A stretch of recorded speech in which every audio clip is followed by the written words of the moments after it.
வணக்கம். ஓஷோ உலகம்.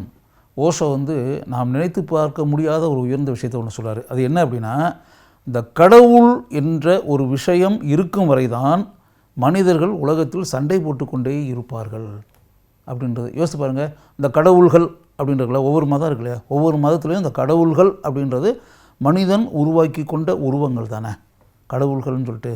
இப்போ ஒரு இந்து மதத்தை பின்பற்றக்கூடிய மனிதன் அந்த இந்து கடவுள்களை மிக உயர்வாக நினைக்கிறான்.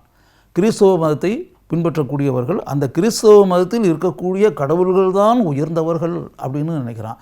அதே மாதிரி முஸ்லீம் முகமதியர்கள் அந்த மதத்தை பின்பற்றக்கூடியவர்கள் அந்த முஸ்லீம் மதத்தில் இருக்கக்கூடிய மிகப்பெரிய ஆன்மீக சின்னங்களை உயர்வாக நினைக்கிறார்கள். இவங்க யாராவது வேறொரு மதத்தில் இருக்கக்கூடிய கடவுள்களை உயர்வாக நினைக்கிறார்களா? தங்களுடைய மதத்தில் இருக்கக்கூடிய கடவுள்களை மட்டுமே உயர்ந்தவர்களாகவும் உன்னதமானவர்களாகவும் சிறந்தவர்களாகவும் நினைப்பது. அப்படி நினைக்கும் போது மதத்தில் இருக்கக்கூடிய கடவுளை விட என் மதத்தில் இருக்கக்கூடிய கடவுள் தான் பெருசு, என் மதத்தில் இருக்கக்கூடிய கடவுளை விட மதத்தில் இருக்கக்கூடிய கடவுள் இன்னும் பெருசா? அது எந்த விதத்தில் பெருசு? அதெல்லாம் ஒன்றுமே கிடையாது. எங்கள் கடவுள் என்னென்ன காரியங்கள்லாம் செஞ்சுருக்காரு, உங்கள் கடவுள் அதெல்லாம் பண்ணியிருக்காங்களா? அப்படிலாம் ஒன்றும் பண்ண கிடையாது. எங்கள் கடவுள் தாங்க உயர்ந்தது, புரியுதா? உங்கள் கடவுள்லாம் கிட்டத்தட்ட எங்கள் கடவுளோட கம்பேர் பண்ணி பார்க்கும்போது உங்கள் கடவுள்லாம் ஒன்றுமே கிடையாது. இப்படியே ஒவ்வொரு மதத்தை சேர்ந்த யோசிச்சு பாருங்கள். மனிதன் உருவாக்கிய இந்த கடவுள்கள் இருக்குல்ல, இதை கடவுளை பற்றிய சிந்தனைகள், உருவகங்கள், உருவங்கள் எப்படி வேணாலும் எடுத்துக்கலாம். இதை நினச்சி மனசில் வச்சுக்கிட்டு அப்படியே ஒவ்வொரு மதத்தை சேர்ந்தவர்களும் என் மதம் தான் பெருசு, நான் வழிபடக்கூடிய கடவுள் தான் உயர்ந்தவர் சிறந்தவர் அப்படின்னு சொல்லி சண்டை போட்டு இந்த உலகம் ஃபுல்லாக இன்றைக்கி வர அமைதியற்ற நிலை ஏன் இருக்கிறது? காரணம் இந்த மதங்களை பின்பற்றக்கூடிய மனிதர்கள் தான். நம்ம போர்லாம் இருக்கிறதுல யுத்தம்லாம் நடந்துக்கிட்டு இருக்குல்ல, இப்போ நம்ம பார்க்குறோம்ல, இஸ்ரேல் பாலஸ்தீன் அங்கெல்லாம் என்னென்ன நடக்குது அப்படின்றதெல்லாம் நம்ம பார்த்துக்கிட்டு இருக்கோம்ல. அப்படியே கணக்கு போட்டு பாருங்கள். அமெரிக்காவில் கிட்டத்தட்ட என்ன நடந்தது அப்படிங்க, ஆப்கானிஸ்தானில் என்ன நடந்துக்கிட்டு இருக்கிறது, அப்படியே பாகிஸ்தானில் என்ன நடக்குது, இந்தியாவுக்கும் பாகிஸ்தானுக்கும் என்ன நடந்தது, இப்படிலாம் ஒவ்வொன்றா கற்பனை பண்ணி பாருங்களேன். அப்படி மனசுக்குள்ளே ஓட்டி பாருங்கள், சிந்திச்சு பாருங்கள். உலகம் முழுவதும் இன்றும் அமைதியற்ற தன்மையுடன் இருப்பதற்கு காரணம் என்ன அப்படின்னா மதம், அந்த மதங்களில் இருக்கக்கூடிய கடவுள்கள், அந்த மதங்களையும் கடவுள்களையும் பின்பற்றக்கூடிய மனிதர்கள், கோடிக்கணக்கான மனிதர்கள், உலகமெங்கும் இருக்கக்கூடிய அனைத்து நாடுகளிலும் இருக்கக்கூடிய மனிதர்கள்.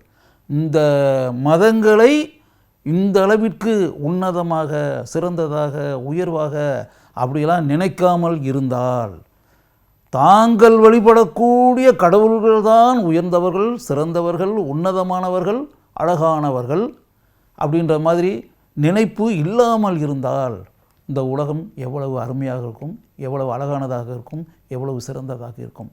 யுத்தம்ன்றதே இருக்காதுங்க, போருன்றதே இருக்காது, சண்டைன்றதே இருக்காது. மனிதர்களுக்குள் எந்த விதமான வெறுப்பு காழ்ப்புணர்ச்சி எதுவுமே இருக்காது. ஒரு மனிதன் இந்து மதத்தை சேர்ந்தவன் ஏன் கிறிஸ்தவனை அப்படியே எதிரியை போல பார்க்கிறான்? கிறிஸ்தவன் ஏன் இந்து மதத்தை சேர்ந்தவனை பகைவனைப் போல பார்க்கிறான்? இதே மாதிரி ஒவ்வொரு மதத்தை சேர்ந்தவர்களும் இன்னொரு மதத்தை சேர்ந்தவர்களை எதிரிகளைப் போலவும் விரோதிகளைப் போலவும் தாங்கள் அன்பு செலுத்த தகுதியற்றவர்களும் தாங்கள் மதிக்கும் நிலையில் இருக்கக்கூடியவர்கள் அல்ல அப்படின்ற மாதிரி எண்ணங்களுடனும் இருப்பதற்கு என்ன காரணம்? இதெல்லாம் யோசித்து பாருங்கள். இதில் ஏதாவது பிரயோஜனம் இருக்கா? ஏதாவது பயன் இருக்கா? அந்த மதங்களால் உங்களுக்கு எந்த வகையிலாவது உயர்வு இருக்கிறதா, சிறப்பு இருக்கிறதா?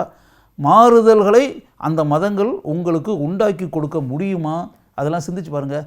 நீங்கள் வாழ்க்கையில் பல உன்னதமான செயல்களை செய்கிறீங்க, மிக உயர்ந்த காரியங்கள்லாம் பண்ணுறீங்க, மற்றவங்களாம் நினச்சி பார்க்க முடியாத அளவுக்கு மிகப்பெரிய காரியங்களை நிறைவேற்றி இந்த உலகிற்கு பயனுள்ள மனிதர்களாக இருக்கிறீர்கள் அப்படின்னா உங்களுடைய திறமையால், உங்களுடைய ஆற்றலால், உங்களுக்குன்னு இருக்கக்கூடிய டேலண்டால், உங்களுக்குன்னு இருக்கக்கூடிய அறிவால், உங்களுடைய கடுமையான உழைப்பால். அதான உண்மை.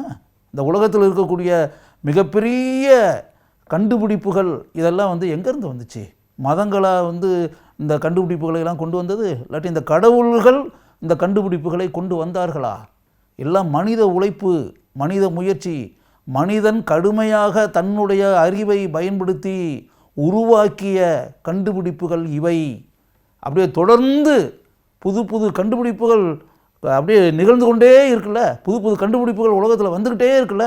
இந்த கண்டுபிடிப்புகள், சயின்டிஃபிக் இன்வென்ஷன்ஸ், டிஸ்கவரிஸ் அப்படின்லாம் சொல்கிறோம்ல, இதெல்லாம் எப்படி வருது? மதங்களா இதெல்லாம் கொண்டு வந்துச்சு?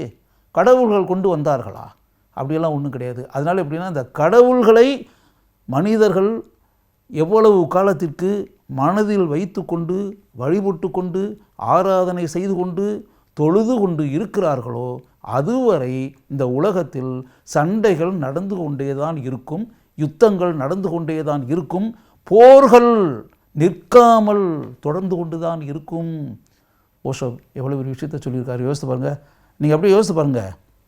நீங்கள் மதத்தை பின்பற்றி நடந்தாலும் சரி, பல கடவுள்களை வழிபட்டு கொண்டு இருந்தாலும் சரி, தனியாக உட்காந்து நமக்குன்னு மூளை இருக்குல்ல, நமக்குன்னு மனசு இருக்குல்ல, நமக்குன்னு இதயம் இருக்குல்ல, சிந்திக்கக்கூடிய ஆற்றல் இருக்குல்ல, தனியாக உட்காந்து சிந்தித்து பாருங்கள். ஓஷோ கூறியதில் எவ்வளவு உண்மைகள் மறைந்திருக்கின்றன அப்படின்றத உங்களாலேயே உணர முடியும். உண்மைதானே?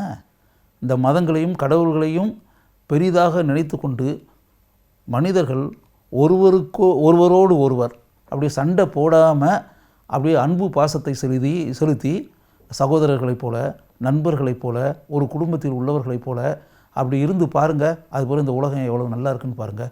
அதனால் இந்த கடவுள்களையும் மதத்தையும் மறந்துவிட்டு மனிதர்கள் அன்புடனும் பாசத்துடனும் கருணையுடனும் இரக்க குணத்துடனும் ஒருவருக்கொருவர் உதவி கொள்ள வேண்டும் என்ற உயர்ந்த எண்ணத்துடன் இருப்பதாக இருந்தால் இந்த உலகம் எப்படிப்பட்ட சிறந்த உலகமாக இருக்கும், எந்த அளவிற்கு கொண்டாடப்படக்கூடிய அருமையான உலகமாக இருக்கும் அப்படின்றத யோசிச்சு பாருங்கள். அப்படிப்பட்ட உலகம் இல்லாமல் இருப்பதற்கு காரணம் இந்த மதங்களும் கடவுள்கள் என்ற சிந்தனையும் தான் காரணம். அதெல்லாம் மறந்துவிட்டு மனிதர்கள் மனிதத்தன்மையுடன் இருக்க பழகி கொண்டு விட்டால் இந்த உலகம் சிறந்த உலகமாக இருக்கும், அருமையான உலகமாக இருக்கும், அழகான உலகமாக இருக்கும் என்பதை உங்களாலேயே தனியாக அமர்ந்து சிந்திக்கும்போது உணர முடியும் என்று எனக்கு தெரியும்.